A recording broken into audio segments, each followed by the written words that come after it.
अस्सलाम वालेकुम व्यूअर्स। अशरफ सियल यूट्यूब चैनल में खुश आमदीद। कल पाकिस्तान में बड़ी दिलचस्प और बड़ी अहम आप कह लें कि पेशरफ्त हुई है कौमी असम्बली में और फिर सैनेट में, और उसके बाद जो कायम मकाम सदर मुमलिकत हैं सैयद यूसुफ रज़ा गिलानी, उन्होंने उस पेशरफ्त के ऊपर दस्तखत भी किए। मुख्तलिफ कवानीन हैं जो कि मंजूर हुए हैं कल पाकिस्तान की पार्लियामेंट से। एक तो ये कानून मंजूर हुआ कि जो 26वीं आईनी तरमीम के बाद सुप्रीम कोर्ट में जजेस की तादाद बढ़ाने का मामला था, उसको हुकूमत ने 34 जज कर दिए हैं पाकिस्तान सुप्रीम कोर्ट में। ये एक बहुत ही गैर मामूली बात हुई। इसी तरीके से इस्लामाबाद हाई कोर्ट के जो जज साहिबान हैं उनकी तादाद भी 9 से बढ़ाकर 12 कर दी गई। फिर एक और बहुत ही अहम पेशरफ्त जो कि बहुत ही गैर मामूली रही, वो ये थी कि पाकिस्तान की जो आर्मड फोर्सेस हैं तीनों, पाकिस्तान आर्मी, पाकिस्तान नेवी और पाकिस्तान एयर फोर्स, इनके जो चीफ हैं उनकी मुद्दत मुलाजमत जो कि 3 साल थी, उनकी उसको बढ़ा के 5 साल कर दिया गया। यानी अब आर्मी चीफ, नेवल चीफ और एयर फोर्स चीफ जो उनसे हैं वो 5 साल के लिए उनकी तकर्री होगी। तकर्री बहरहाल उसी प्रोसेस के तहत होगी जैसे पहले प्राइम मिनिस्टर करते हैं, उसी तरह से होगी। ये एक डेवलपमेंट हुई है कल पाकिस्तान में after 26th amendment in constitution, और ये बड़ी अहम डेवलपमेंट, बहुत अहम मैं समझता हूँ कि मामला है। सुप्रीम कोर्ट में जो जजेस की तादाद जो है वो 34 हो गई है। इसके बारे में बड़ी तादाद के बारे में कुछ चीमगोइयाँ हो रही थी। पहले कहा जा रहा था कि 23 की जाएगी तादाद, फिर ये भी कहा गया कि 25 कर दी जाएगी तादाद, लेकिन वो वही वाली बात है कि जो हुकूमत मुखालिफ हल्के हैं वो ये कह रहे हैं कि हुकूमत ने वो क्या उसे कहते हैं कि सजी उठा के तो खब्बी मारी है, यानी कि तादाद जो है वो 34 कर दी। मैं ये समझता हूँ कि ये एक बेहतर मामला हुआ है, और इससे अब हमारी जो आला अदलिया है उसके अंदर जो जिम्मेदारान हैं उनको भी थोड़ा सा इस चीज़ के ऊपर सोचने की ज़रूरत है कि ये पिछले दिनों में जो एक ग्रोह बंदी, धड़े बंदी और ग्रुप्स का एक जो तासर कायम होता रहा है सुप्रीम कोर्ट के अंदर, उसको ख़त्म किया जाना चाहिए। जस्टिस आप कह लें मंसूर अली शाह हूँ या चीफ जस्टिस ऑफ पाकिस्तान या अफरीदी हूँ या कोई भी जज साहब हो, सबके लिए बड़े काबिल एहतराम है, और इन सब की जिम्मेदारी है कि पाकिस्तान में जो अदलिया है उसका जो वक़ार है और उसकी जो इज्जत है उसमें इजाफे के लिए अपनी इनपुट दें। और 34 जज साहबान जब होंगे तो इसका सबसे बड़ा फ़ायदा ये होगा कि सुप्रीम कोर्ट के ऊपर जो तकरीबन 60,000 मुकदमात हैं उनकी समाअत में एक तेज़ी आएगी, और दीगर अमूर और मामला जो हैं उनमें भी बेहतरी आएगी। और मैं ये समझता हूँ कि ये इम्पैक्ट ट्रिकल डाउन नीचे जाना चाहिए, हाई कोर्ट्स में भी, और ख़ास तौर पर जो लोअर कोर्ट्स में, उनमें जजेस की तादाद इतनी होनी चाहिए कि ये लाखों मुकदमात की एक भरमार और बोझ है पाकिस्तान की अदलिया और निज़ाम अदल के ऊपर, उसको ख़त्म होना चाहिए।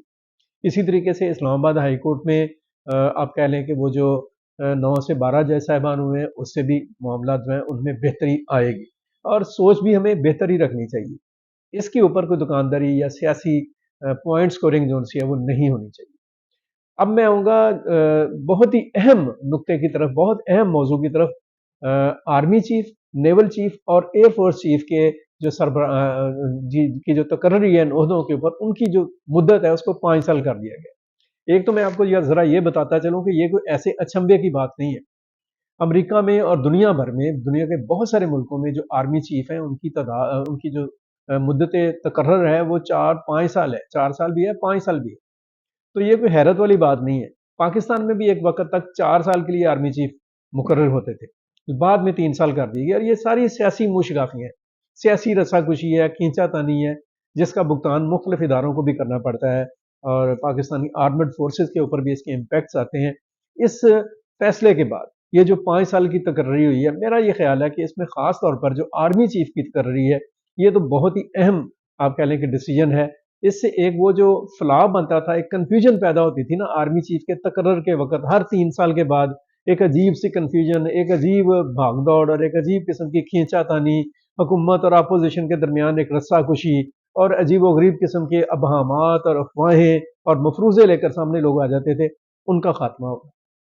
और पाकिस्तान जैसा मुल्क जिसकी जो स्ट्रेटेजिक पोजीशन, जिसकी डिफेंसिव पोजीशन, जिसकी जो सरहदी सूरत हाल है, आप देख लें कि हमारे मगरब में जो अफगानिस्तान के हालात हैं, मशरक में जो इंडिया की सूरत हाल और अज़ाइम है, और फिर दहशत गर्दी जैसा जो एक ज़ख्म और नासूर है पाकिस्तान के वजूद के साथ चिपका हुआ, उस सूरत में ज़रूरत थी कि आर्मेड फोर्सेस के सरबराहान को एक स्पेसिफिक टाइम दिया जाए ताकि वो अपनी पॉलिसीज़ को, अपने आप कह लें स्ट्रेटजीज़ को और अपने रोड मैप को ठीक तरह से इम्प्लीमेंटेशन में लेकर आ सकें। तो इस तरह से मैं ये समझता हूँ, एक तो सियासी मैदान में ये जो हर 3 साल के बाद खींचातानी होती थी, अजीब किस्म का बेयकीनी का माहौल पैदा होता था, उसके ऊपर आप कह लें कि वो कम होगा, उसका खात्मा होगा बल्कि। और दूसरा हर आर्मी चीफ को अगर वो 5 साल के लिए आते हैं तो उनको और बाकी आर्मी चीफ को 5 साल के लिए जब वो आएंगे तो अपनी पॉलिसीज़ को, अपने विजन को, अपनी सोच को और अप्रोच को बेहतर तरीके से अप्लाई करने का मौका मिले। तो ये मैं ये समझता हूँ, मेरे नुक्ता नज़र के मुताबिक एक अच्छा फैसला है और इससे खामखा की खिंच जौन सी है ना, उसका खात्मा होगा। अगर दूसरी तरफ से भी देखा जाए तो हमारे जो आर्मी चीफ्स हैं उनको हुकूमतें खुद भी एक्सटेंशन देती रही। आपने देखा कि जनरल कियानी को एक्सटेंशन मिली, वो 6 साल के लिए रहे। उसके बाद जनरल बाजवा को एक्सटेंशन मिली, वो भी 6 साल के लिए रहे। तो इस तरह से अगर 6 साल की बात हम करते 3+3 की बात करें तो इस लिहाज से तो 1 साल कम ही हुआ है। बहरहाल ये बातें बात गई हैं और इसके ऊपर सियासी जमातों को बड़ी क्लैरिटी के साथ सामने आना चाहिए। अपने रवैये में, अपनी अप्रोच में एक बेहतरी लेकर पाकिस्तान के लिए सोचना चाहिए। पाकिस्तान के मफाद, पाकिस्तान के दिफा, पाकिस्तान की सलामती, पाकिस्तान में अमन के लिए बेहतर फैसलों की तरफ बढ़ना चाहिए और जो फैसले हुए हैं उनके बेहतर नताइज के लिए भरपूर और मुतफ़िका कोशिशें की जानी चाहिए। बहुत शुक्रिया।